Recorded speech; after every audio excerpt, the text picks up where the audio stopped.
of North Dakota said this, quote, "Although the likelihood of this measure surviving a court challenge remains in question, this bill is nevertheless a legitimate attempt by a state legislature to discover the boundaries of Roe v. Wade."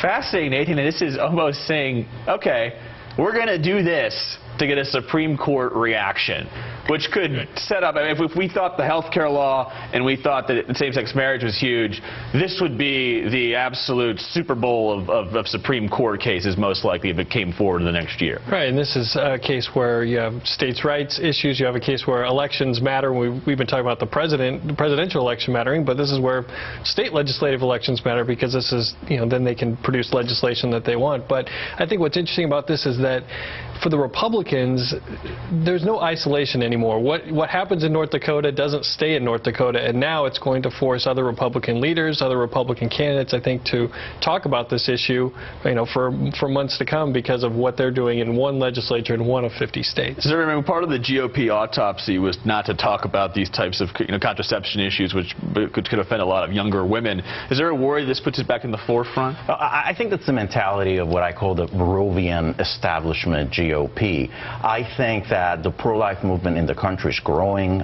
States are passing this type of legislation. 47% of Americans believe that abortion is immoral. Those who vote exclusively for this issue vote for candidates who are pro-life. So this is a winning issue for Republicans. It's an issue that helps energize its base. We didn't lose the election because of life or marriage. We lost the election because we had a terrible candidate who could not connect with the middle class and who had a terrible position on immigration.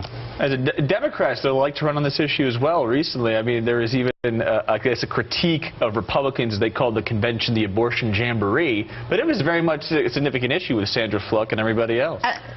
You know what I didn't get from that statement was, I care about women. I mean, that statement is so about, it's all about politics. I mean, let me tell you how extreme this bill is. You could be trying to get pregnant and not know if you're pregnant at 6 weeks. You could be buying pregnancy tests in bulk because that's how hard you're trying and not know it's 6 weeks. That's how extreme this bill is. It's all about politics. And the percentage of Americans who say abortion should be illegal in all circumstances, which is what that bill would do because there's only one provider in the state, is about 10%.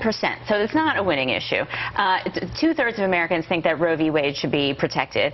And if it was a winning issue, then you'd have Mitt Romney in the White House right now. So this, to me, is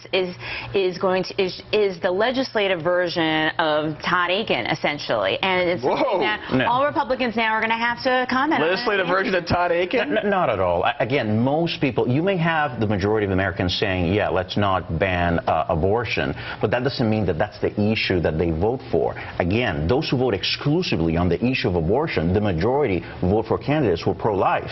So, but when you use this language, whether it's on gay marriage or whether it's about Latinos or whether it's about abortion, even if you're not part of that group and that is not necessarily your #1 issue, if you keep hearing one party saying we're against that, we don't want, who cares about, we don't care about those people aren't important, this we're opposed to, it just sounds like, well, maybe they're talking, maybe they're coming for me next, maybe they want to exclude people like me next. What's interesting is that in light of what we've heard over the last few weeks about this sort of rebranding of the GOP, these issues being at the forefront certainly does not give them a lot of cover to put a better face on it, as Ryan Peeves has said he wanted to do. Lastly, same-sex marriage, huge week for it. Nathan, I'll go to you. It seems to me that on the Democratic side that there's going to be a battle in the primary to see who is on the right side of history first. I mean, if Hillary Clinton gets in there, I don't think there's not going to be a primary. But there seems to be a huge shift to this. Well, I think that, as people have said over the last few days, I don't think there's going to be a major Democratic contender who has a different position on same-sex marriage than everybody else in the party. Now, the question is the timeline is what you're talking about, and I don't know that it's going to matter that much in three years from now is what we're talking about. So it's an eternity.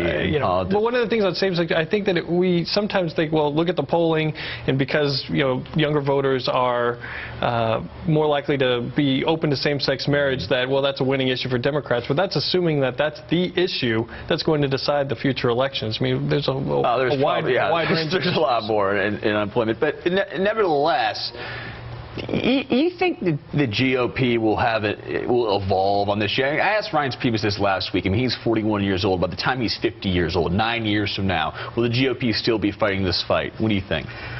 Hopefully. I think, again, this is an issue that is important to our base. I think it's how you talk about it. I think if you say, look, the fact that we are for traditional marriage doesn't mean we're bigots, doesn't mean we're homophobic. It just means that we believe that marriage is an institution of order by nature. Margie, give you the last word quickly.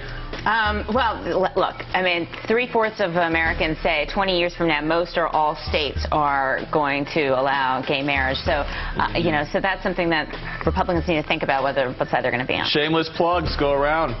I want to welcome to Washington, D.C., Marion Boteju. She's the new executive director of American Principles Project, a new leading conservative organization. My firm, Momentum Analysis, has been acquired by Purple Strategies. I'm going to be managing director of research and continue talking to socially active political moms. An early happy birthday to my wife. She does so much, but what a good guy. If she wasn't taking care of the kids, I couldn't do this show. And I'm going to give a shout out to season 2 of The Wire.